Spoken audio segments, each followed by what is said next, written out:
ओम श्री साईनाथाय नमः।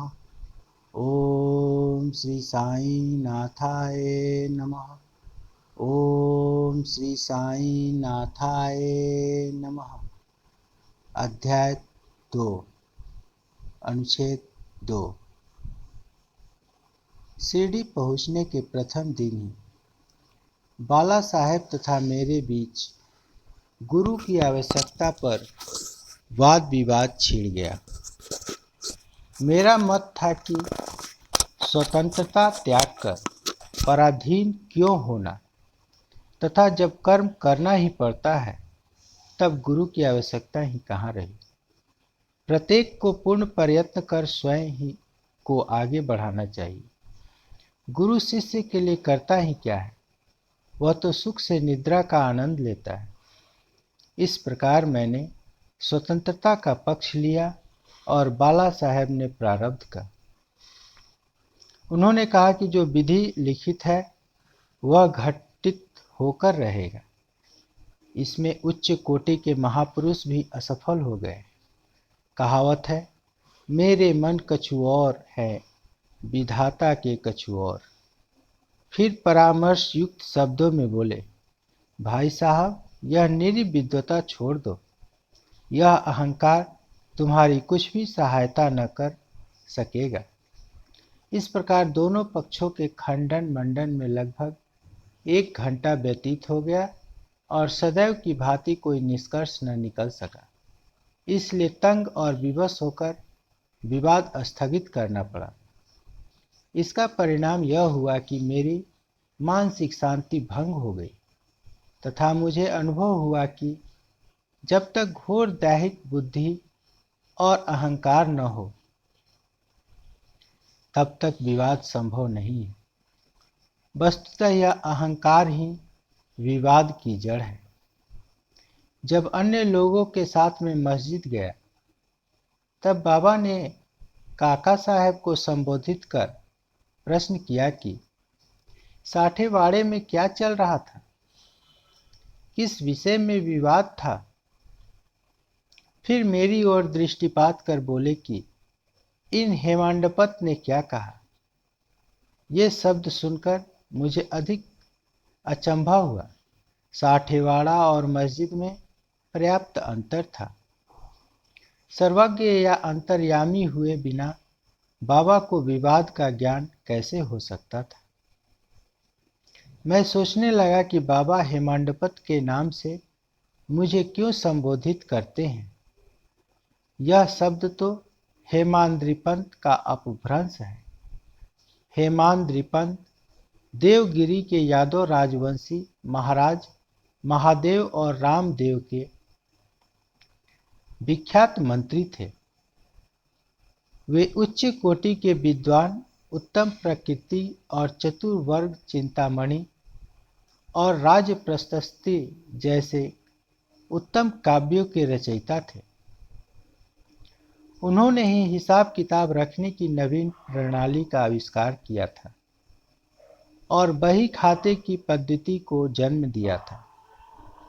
और कहाँ मैं इसके विपरीत एक अज्ञानी, मूर्ख और मंद मती हूँ। अतः मेरी समझ में यह न आ सका कि मुझे इस विशेष उपाधि से विभूषित करने का क्या तात्पर्य है। गहन विचार करने पर मैं इस निष्कर्ष पर पहुंचा कि कहीं मेरे अहंकार को पूर्ण रूप से समाप्त करने के लिए ही तो बाबा ने इस अस्त्र का प्रयोग नहीं किया है, ताकि मैं भविष्य में सदैव के लिए निराभिमानी एवं विनम्र हो जाऊं। अथवा कहीं यह मेरे वाक् चातुर्य के उपलक्ष्य में मेरी प्रशंसा तो नहीं है। भविष्य पर दृष्टिपात करने से प्रतीत होता है कि बाबा के द्वारा हेमांडपंत की उपाधि से विभूषित करना कितना अर्थपूर्ण और भविष्य गोचर था। सर्वविदित है कि कालांतर में दाभोलकर ने श्री साईं बाबा संस्थान का प्रबंध कितने सुचारू एवं विद्वतापूर्ण ढंग से किया था। हिसाब किताब आदि कितने उत्तम प्रकार से रखे तथा साथ ही साथ महाकाव्य साई सच्चरित्र की रचना भी की। इस ग्रंथ में महत्वपूर्ण और आध्यात्मिक विषयों जैसे ज्ञान, भक्ति, वैराग्य, शरणागति व आत्मनिवेदन आदि का समावेश है। गुरु की आवश्यकता।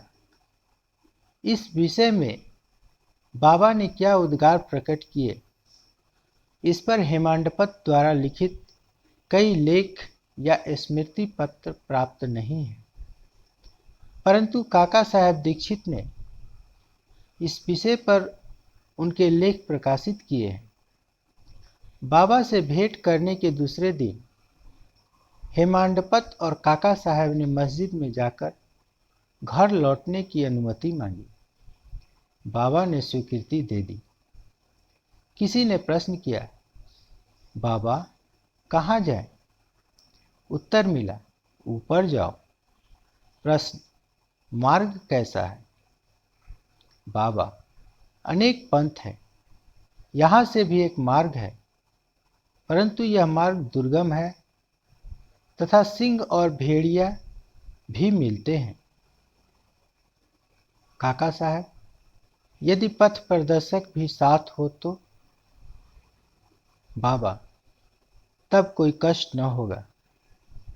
पथ प्रदर्शक तुम्हारी सिंह, भेड़िए और खंदकों से रक्षा कर तुम्हें सीधे निर्दिष्ट स्थान पर पहुंचा देगा, परंतु इसके अभाव में जंगल में मार्ग भूलने या गड्ढे में गिर जाने की संभावना है। दाभोलकर भी उपयुक्त प्रसंग के अवसर पर वहां उपस्थित थे। उन्होंने सोचा कि जो कुछ बाबा कह रहे हैं वह गुरु की आवश्यकता क्यों है, इस प्रश्न का उत्तर है।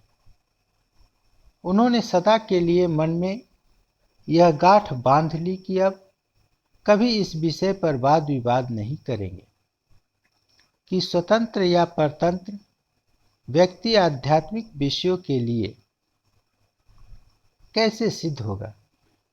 प्रत्युक्त इसके विपरीत यथार्थ में परमार्थ लाभ केवल गुरु के उपदेश पालन में ही निहित है। इन उपदेशों का वर्णन मूल्य काव्य ग्रंथ के इसी अध्याय में किया गया है, जिसमें लिखा है कि राम और कृष्ण महान अवतारी होते हुए भी आत्मानुभूति के लिए राम को अपने गुरु वशिष्ठ और कृष्ण को अपने गुरु संदीपनी की शरण में जाना पड़ा था। इस मार्ग में उन्नति प्राप्त करने के लिए केवल श्रद्धा और धैर्य, ये दो गुण सहायक है।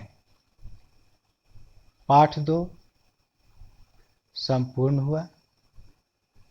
श्री सद्गुरु साईनाथ प्रणमस्तु। शुभ भवतु।